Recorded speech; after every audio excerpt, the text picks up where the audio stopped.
Travel Podcast.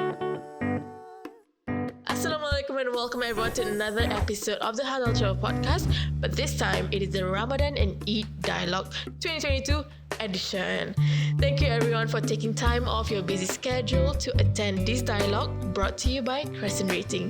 We hope you like the panel discussion so far and you find it insightful, inshallah. And also we hope that you like the Ramadan and Eid lifestyle report. But this time for this episode, what's special is that we're going to look at the most searched questions on Ramadan and Eid. Ready, everybody? All right. Very good. Okay, Radha, take it away. Okay, so one of the top search keywords, or when you look up how many, is how many days till Ramadan. So I feel like personally I'm guilty of looking this up once in a while. It's like you know when it is, but then like what exactly the date, and you're looking for like the countdown, how many more days. So it looks like people are aware that it's around the corner. People are searching for it, but maybe they don't really know like the exact date. So they do that because they want to be prepared. Like, do you know how many days as of today there are till Ramadan? I don't know, but I know we're in Sha'ban. Okay lah. Actually, I'm also just like you. We only know a rough sense, like, okay, it's within April, sometime that day. But I guess it's because like the numbers of days to Ramadan keeps on changing. It's very hard for us to remember. So for me, I will always refer back to my calendar or my reminders to like prompt me, hey, this is how many days left. Or even if you want to go the physical route, what we tend to do is wait for the mailer from Muiz with the calendars. Like, okay, it's time. You, Hazira? For me, I just go with the flow. That's my concept for the year. So how I know Ramadan is coming is I just need to make sure I know the start of each Islamic month. So let's say it's Sha'ban. Now we're in the early days of Sha'ban right now as we are recording. So I know that I have one more month to get ready for Ramadan, get my things sorted out. Okay. Yeah. Get my attitude right. Wow, get into that zone and the mindset, right? Yes. How many days away until you get into that zone? Like, how many days to Ramadan then you feel like you need to start being in that zone? I think 10 days. Yeah, 10 days. I feel like macam 10 days before Ramadan and then 10 days into Ramadan, 10 days in the middle and then 10 days last of Ramadan. So it's that, I think my mind works in that 10. blocks. Oh, Yeah. that's interesting. That's Yeah. cool. And 10 days off. Eid. 10 days of Eid.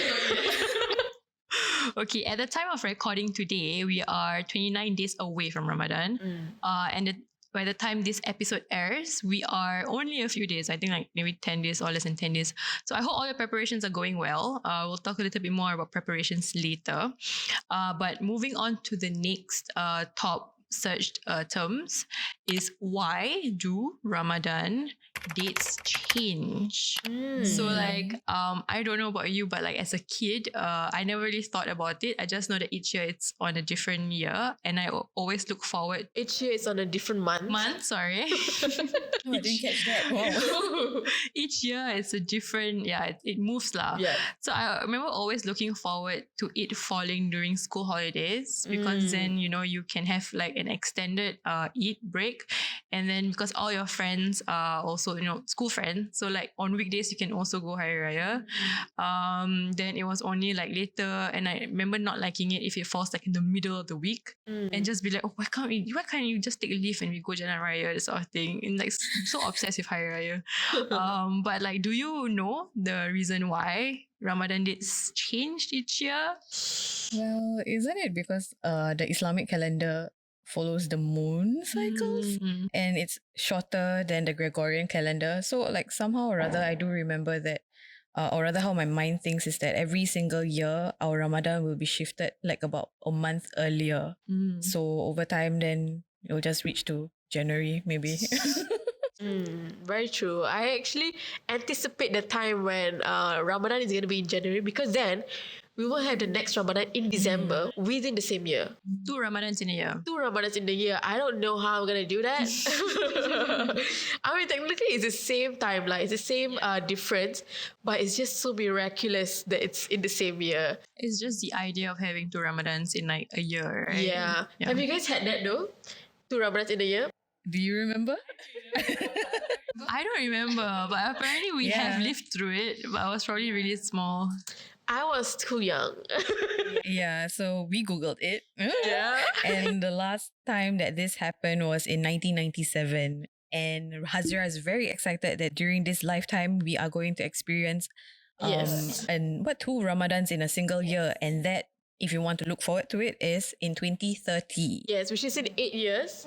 So inshallah we will live through it. Inshallah. Pray for us. I think 8 years is very far off. It's not. That's Right. true, yeah. It's gonna be very close. Yes. Every 33 years about there. Yeah, okay. Looking forward to it. So I think Nurul's not that far off. So yes, the reason it shifts every year is because Muslims follow the lunar calendar. So the lunar month has an average of 29 days. So there's an annual deficit of about 10 or 11 days as compared to the Gregorian calendar, which follows the solar calendar. So that's why it moves about maybe 10 or 11 days each year. Okay. Moving on to the next one. So this one goes back to the preparation questions. People are, looking up about maybe how they want to prepare. So the next kind of keyword that we're looking at is Ramadan preparation checklist. Yes. So it looks like people are really, wanting to go into this month with some things they want to achieve and do. Like for me personally, like I want to be closer to God. I want to do some things, like for example, my goal this year is to, inshallah, to complete the recitation of the Quran once. And I think it seems like this goal also resonates with a lot of Muslims around the world, because insights from the report showed that over 60% look forward to performing the Tarawih prayers in congregation. And some of them, also more than half of them, indicate that they want to spend more time in reciting the Quran. So it looks like the priority in Ramadan is to, be closer to God through the recitations of the Quran, being closer with friends and family through congregational prayers. Does that resonate with you? Like, how early on does Ramadan preparations begin for you, and what are you looking forward to the most? Well, for me personally, I don't really prepare that much for Ramadan, unfortunately, and that's something that I would like to change this Ramadan. So I think the Ramadan checklist thing is something that I would definitely Google for to get some inspiration. And I think from my point of view is that Ramadan is 30 days, 29, 30 days, depending on where you live.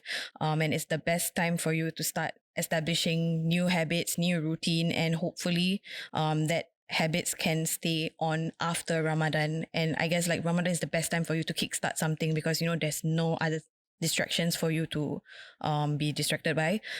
So for me, what I would like to do is to try to be a morning person instead of being a night owl. Hopefully by the end of Ramadan, I will continue waking up at 5 o'clock, maybe 4 o'clock, who knows, inshallah. But I think this time round, I'm more determined than ever to do it. The laptop says no. Excited for you. Hazir? For me, I think this year, because ever since we had COVID, it's very difficult for us to even enter mosques, in Singapore. But then I think this year the regulations are a lot better, so I feel like I want to spend more time in the masjids, and then just like soak in the atmosphere of being, zikir and all the marhaban. So I really miss that. I really wish I could have done more of that before COVID, but just take it as it is. And inshallah, I want to try to spend more time in the mosque this year. Maybe understand a bit more of the Quran. Just feel a bit connected. Spiritually connected. Yes, but I think in the report it also says that family time is the number one priority for Muslims when it comes to Ramadan. People want to break fast together. People want to make sahur together. And meeting their friends is also one of the main priorities for Muslims, which I definitely understand, because before COVID, every week I go to Geylang Serai with my friends. Every week is a different group of people, and I think it's a good time for us to connect back. Macam Hari Raya or like Ramadan and Eid is just a very busy time for me. Wow. Yes, but I think it's good because it's only during this time that we are all in the same track, and we all have the same makan time. We all have the same breakfast time. So it's a moment that I cherish a lot every year. And also, if you don't already know, very little people, almost 50%, do not wish to travel during this time of month, because they want to spend more time with family, which obviously, if my mom hears I'm traveling during Ramadan, she will scream. She will say, "Get out! You stay here or get out." Understand, yeah. I mean, I think it's very true. Spending time with family, increasing good deeds, and wanting to improve yourself spiritually really appear to be the priority of many Muslims. And I think that also resonates with us, right? And our own Ramadan preparation checklists. So another Ramadan preparation question or such term is Ramadan preparation food. And when we talk about Ramadan and Eid, I think food is a huge component. We're also very lucky enough where we are that, we fast an average of 14 hours. I think our Muslim friends in like Greenland, Finland, fast 20 hours. And I think it's really commendable, if they do fast the 20 hours. Can you imagine 20 hours of daylight and then you go into your Tarawih prayers and then like a few hours of rest and then you're into like sahur and then the whole thing repeats, like really amazing.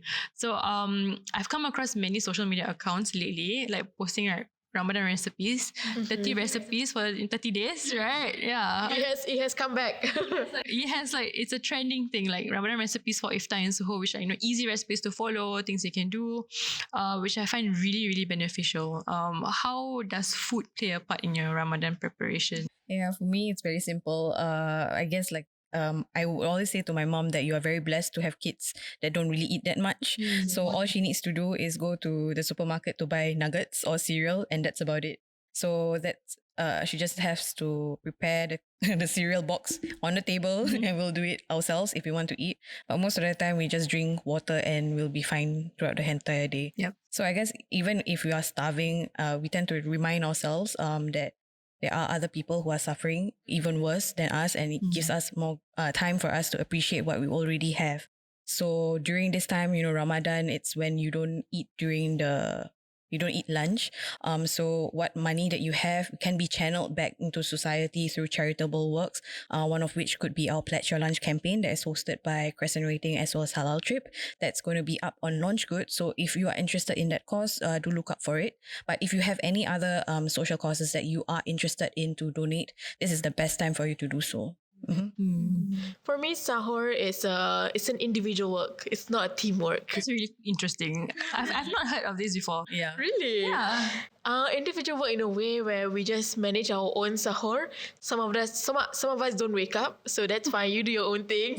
But for me, I think the past few years I want to change my sahur routine a little bit, because I was brought up thinking that nasi, like rice, will give me the energy throughout the day, but I realized maybe for my body it made me even more hungry and it made me a lot more sluggish, and I need to sleep afterwards. So instead of wasting the calories on nasi or rice, I want to work on macam eating intentionally. So using milk, dates and honey. And I think even now there are so many different types of honey. There's white honey, there is habatu sauda honey, apa entah, right? So I really want to eat more intentionally this year, and just see more benefits in there. But when it comes to iftar, my nene is all out and she will goreng everything. Everything is fried. Nothing is anything else. Yeah. Wow, what a treat.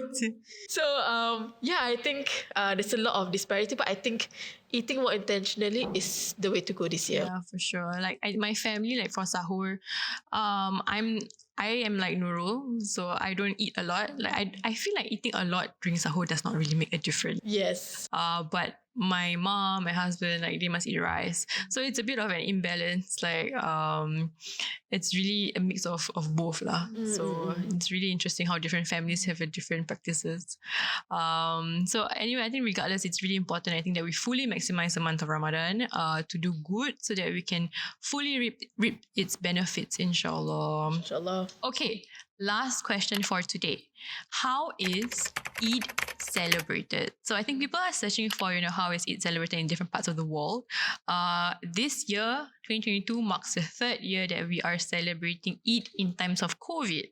I think the past 2 years, we haven't really been able to go house visits, haven't been able to really kind of fully experience Raya. So there's a lot of Zoom calls.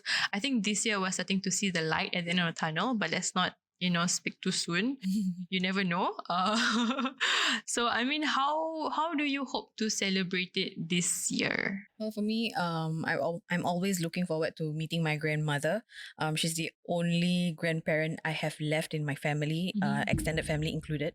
And one thing that I do look forward to is her cooking. So even though she is not as strong as she was before, she still is the boss when it comes to the food that is being cooked and served during Raya or Eid. So she'll be the one who will say, okay, not enough salt, not enough pepper. Put in a little bit more this one. How long have you cooked this one for? No, longer. So whatever that comes out from the kitchen definitely has the stamp of approval from my grandmother. And that's something that I really look forward to because, you'll never know whether this is the last Eid that we'll be celebrating with her. But I'm always amazed actually by different families and how they celebrate Eid. Like some of them even go all out to do music videos, and every year there'll be a different theme. And even some families would have family portraits during the Eid itself, right? The Eid morning, and they will sit down on the living room sofa, and every single year it will be the same pose. And you can see how different people will grow up over the years. And yeah, wish that was happening in my family, but I guess not. It's fine. You can come to my family if you want. Sure. But too far lah, huh? Oh, see. Okay, fun fact. You explain everything about my family. My family is the type who takes pictures every single year, and it's like family after family, family after family. So what happens on Eid for me is, when we wake up, we will have some very light breakfast, and then we'll go for congregation prayers, Eid prayers at a hall which the community rented, and then we have to make sure that we have Mac delivery or Mac breakfast because that is the first breakfast of we've had it since a month, you know. So that is important, and then we will go home and dress up, make ourselves pretty. And then when it comes to just before Zuhur, everybody would come by to my place, because I live with my grandparents, so people will come by to my place, and then we'll do the salaman, and we'll cry our eyes off, and then we'll ask for forgiveness. And then once we're done with that, we'll do a photo shoot.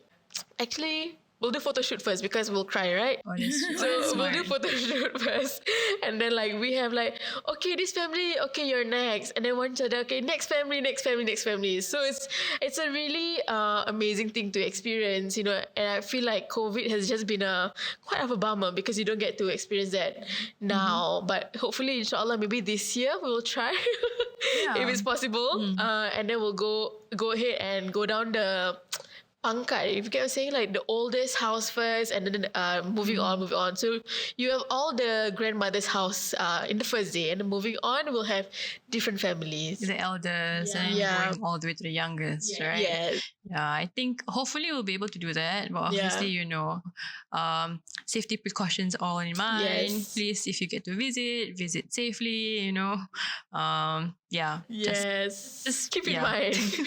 I really feel like convoys are one of the things that I really miss during Hari Raya. It's because we my cousin and I, we just got our license. So we literally just got our license during COVID. So it's a bit of a sad thing because we didn't get to join the family and have the convoy as well. Yeah. So hopefully that will happen in the time in the future. I feel like your family is really the very Maria kind, really go all out. It's the kind of families you see in Hari Raya advertisements. Oh, yes. No, my Petronas. No Petronas, and they go visit in the cars. Yeah. Fun lah. Amazing with the walkie-talkie all Shucks. For a moment there, I thought your family really had the walkie-talkie. Handphone. Okay, well, thank you for sharing all your Ramadan Eid personal experiences, and that's all the search terms and questions we have today. Thank you, everyone. And if you would like to know more about the Pledge Your Lunch campaign that Nurul talked about, you can head over to halaltrip.com or LaunchGood. And if you want to download the Ramadan and Eid lifestyle report, you can go over to crescentrating.com. And if you haven't already done so, follow us, the Halal Travel Podcast, on Spotify, Apple Podcasts, and also other major podcast platforms. And if you don't already know, we are also on YouTube, so catch us there. Yes, correct. And obviously, I think we know that Ramadan is a month to reconnect and be a lot more spiritually involved with our Creator. So we hope that you have been very smooth with your Ramadan preparations. Those of you who are celebrating Ramadan Mubarak to you. And thank you so much for joining our Ramadan and Eid dialogue for today. We hope you really enjoyed it. Thank you and stay safe, everyone. Bye. Alright guys, thanks for listening. So we'll see you on the next episode. Don't forget to give us a shout out on anchor.fm/the Halal Travel Podcast. Your voice message could be featured in our next episode. Yup, and if you have any advertising and collaboration opportunities, contact us at info@halaltrip.com. That's info@halaltrip.com. Also, don't forget to follow us on our Instagram, Facebook, and Twitter at Halal Trip. We're also now on Telegram and TikTok. Until next time, get inspired, go and inspire others.